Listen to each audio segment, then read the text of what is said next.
రాత్రి 10 గంటలు దాటిపోయింది. కృష్ణం అనే యువకుడు ఊర్లోని చివరి బస్సు ఎక్కాడు. బస్సులో లైట్లు చీకటిగా, సీట్లు ఖాళీగా ఉన్నాయి. మొదటి సీటులో కూర్చున్న డ్రైవర్ తప్ప ఇంకెవ్వరూ లేరు అనుకున్నాడు. బస్సు కదిలి కొద్దిసేపటికి వెనుక సీటులో తెల్ల చీర కప్పుకున్న అమ్మాయి కూర్చున్నది గమనించాడు. ఆమె తల క్రిందికి వంచి జుట్టు ముఖం మీద కప్పేసుకుంది.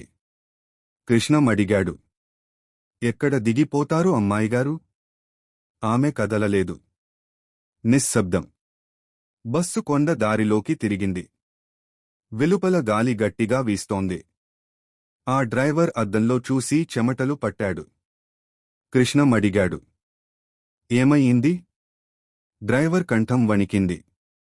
ఆ సీటులో ఎవరూ కూర్చోలే. ఆ రోడ్డుపై 5 నెలల క్రితం ఓ అమ్మాయి చనిపోయింది. కృష్ణం వెనక్కి తిరిగి చూడగానే ఆ అమ్మాయి నెమ్మదిగా తలను పైకెత్తింది. కళ్లలో రక్తం, ముఖం తెల్లగా ఉంది.